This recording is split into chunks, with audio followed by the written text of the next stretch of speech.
How's it going, everybody? It's Mr. Cognetti from Citizenship Academy again, and we're going to continue with our math. Today, we are going to be working with word problems. So we're going to read a short story. It's going to tell us a little bit of information with numbers or involving numbers, and we're going to have to solve the problem that the question asks. Okay? Today, I want to start out again with our game that we've been playing with recognizing numbers inside of 10 and on our 10 frame. It's called, this method is called subitizing. Can you guys say that? It's kind of a funny word. Subitizing. All right.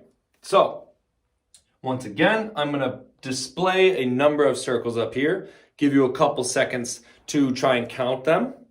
Then I'll take it away. I'm going to go a little faster today.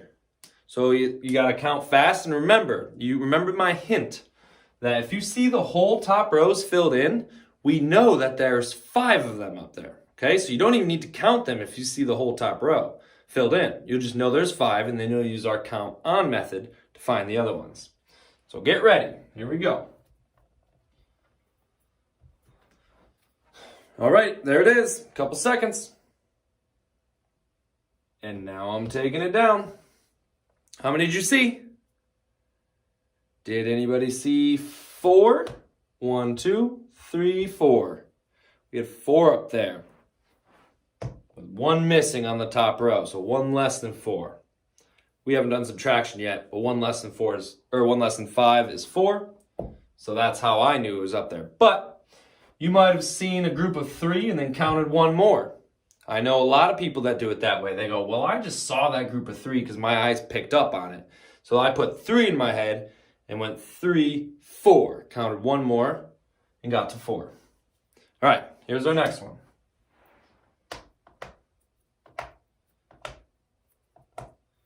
Here we go. Take a look at it, and I'm taking it down.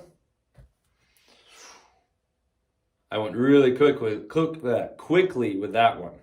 Why did I do that? How many were up there?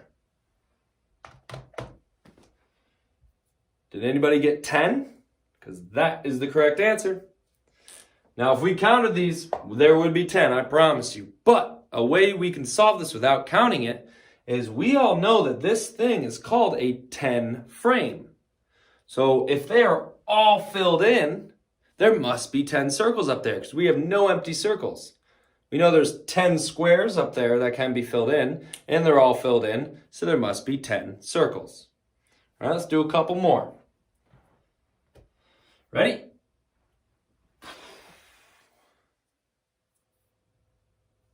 Give you a little more time on this one.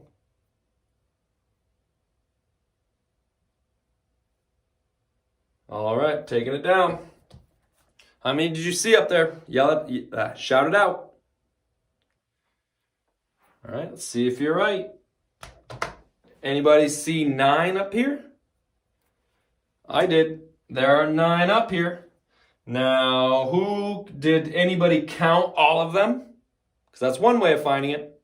But we could also use our count on method. Say that with me real quick. Ready? Count on method. Now, we know the whole top row, there are 5. So we're going to put 5 in our head and count the ones in the bottom row. Ready? Put 5 in your head with me. 5, 6, 7, 8, 9. So we counted the 5 and then these 4 down here and we got 9. Awesome job. We're going to keep working on that as this goes on. But right now, I want to start with our word problems. Okay, so I'm going to read us a really short story and we're going to have to solve the question that it asks us at the end. So it says, there are 4 students dancing at a party. After a little while, along came another dancing friend. So one more dancing friend came. How many students are dancing at the party now? So we had 4 friends dancing, and then one more friend came over to dance. How many friends do we have now? So we're going to start with our picture. To solve word problems, we always start with our picture because seeing math in the form of picture helps. And when I say a picture, I mean we're going to use our circles. That's what our math pictures look like. You can draw your circles if you'd like. If you have anything like this, awesome, use that. But otherwise, you can draw exactly what I'm showing on the board. So, it said we had 4 friends dancing at a party. Those are the green circles up there. Okay? So if you need time to draw this picture, pause the video. Take as much time as you need. I'll be right here when you come back, okay? So we have our 4 up here. Those are our 4 friends that are dancing. Then it says, one more friend came along. So here's the other friend. They're going to be orange. They came along and they're dancing. So now they're dancing with their 4 friends. The question was, how many friends are dancing at the party now? Now, I wish they threw a keyword in there that says, how many friends are dancing all together? That would tell us that we're trying to find the whole. We already know our 2 parts. One part is in green, one part is in orange. We're trying to find how many kids there are all together. So let's make a number bond that goes along with it.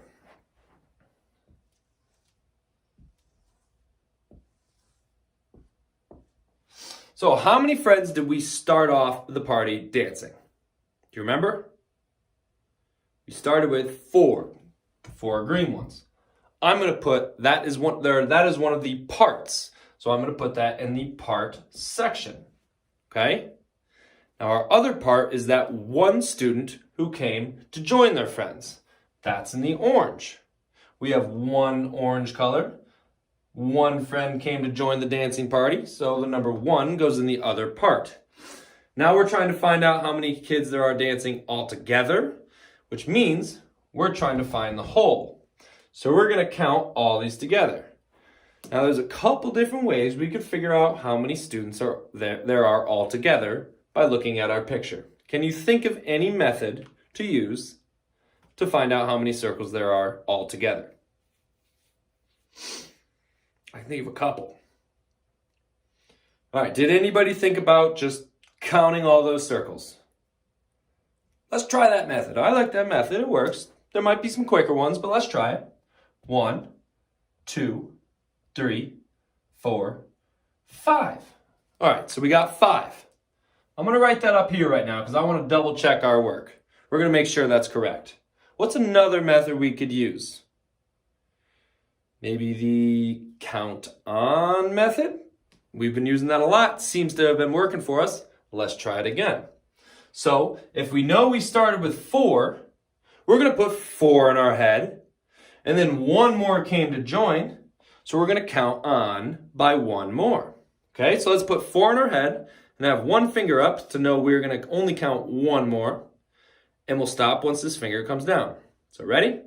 4, 5.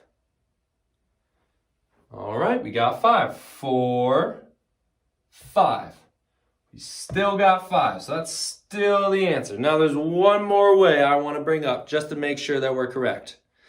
Because this is why I love 10 frames. If you notice this 10 frame, the whole top row is filled in. What does that tell us? Does anybody remember? If the whole top row in a 10 frame is filled in, that must mean that we have 5.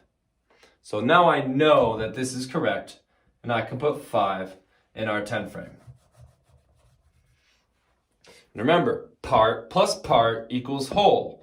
So that must mean that our number sentence that goes along with this is 4 plus 1 equals 5. Ready? Read that number sentence with me. 4 plus 1 equals 5. Awesome job. To double check our work, these are the 4 friends that were dancing to begin with. Then we added on 1 more friend that came to the party and started dancing. And we got a total, or that equals 5 total friends dancing together. Awesome job. Can anybody tell me or remind me what our parts were in this word problem? What were the parts to it? What numbers were our parts? Take a couple seconds to think about it.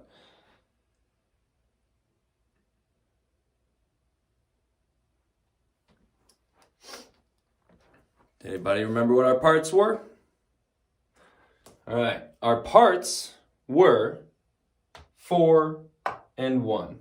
We added them together, 4 and 1, and we got 5. Awesome job. Okay, let's do one more word problem. I love solving word problems. They're fun. They test your brain. They might be hard, but they make you smarter. And if you're not super good at them right now, that's okay. We just did our first one together. We're all going to get better at them. Okay, this says, the next word problem says, there was a class of students. Do we know how many students there are? Did I just say it? I didn't. I just said we have a class of students. I didn't say we had a class of 100 students. Then we'd know how many there are. We just have a class of students. We don't know how many yet. 5 of them are sitting. 2 of them are standing. Okay?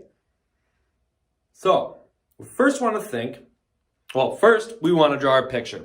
I already made my picture, but you can do one on your piece of paper as well. I'm going to draw it up here just to see what you guys, or just so you guys can see what an actual drawing of it looks like. So if we were first told that we have a class of some students, 5 of them are sitting. So I'm going to draw those 5.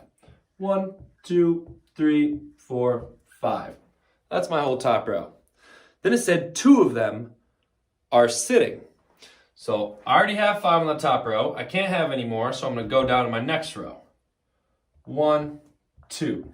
Now I made them X's because that clearly shows me when I look at my picture that I have 2 parts. One of my parts is represented by circles. The other one of my parts is represented by X's. So circles means the students who are standing up, students who are sitting down. The X's mean the students are standing up, okay? In this picture, I have green circles and orange circles. Up here, I have circles and X's to show our 2 different parts, all right? So if we know what our 2 parts are, that must mean we are trying to find out the whole. And I also know that because in the problem, it said how many students are in the class all together. That word all together means we are finding the whole. So let's think about what our 2 parts are. Does anybody know what one of our parts is? What number?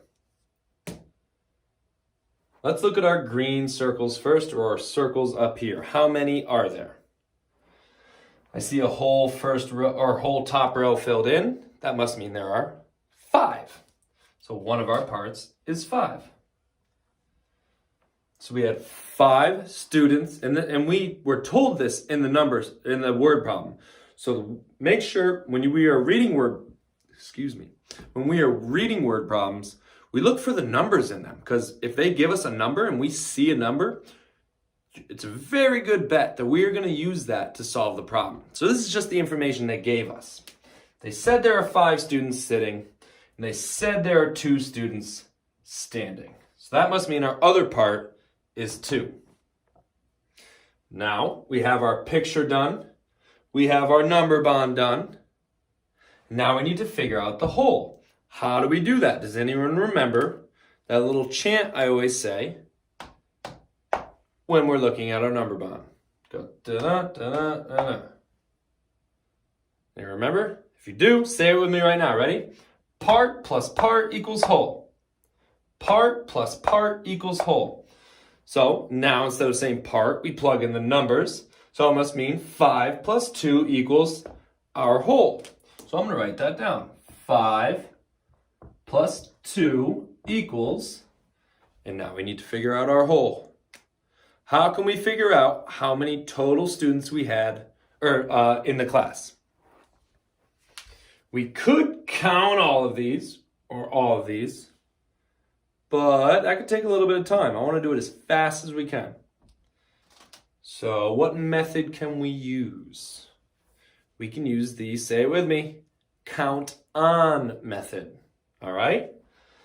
So we know that the bigger number is 5.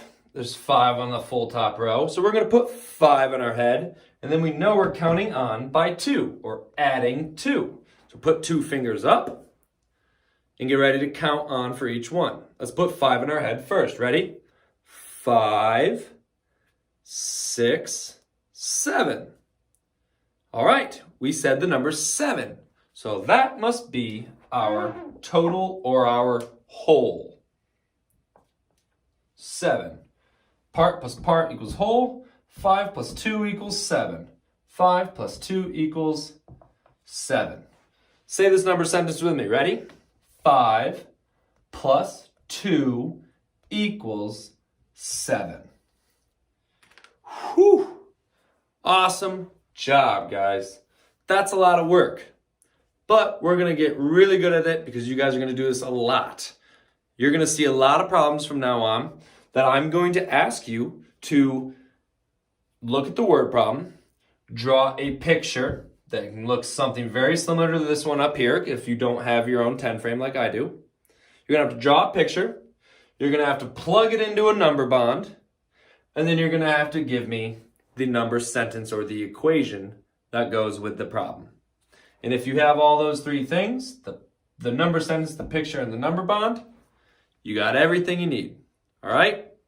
So again, today, we worked on counting on. We used our count on method. We worked on taking a word problem and figuring out what we know and then what we need to find out.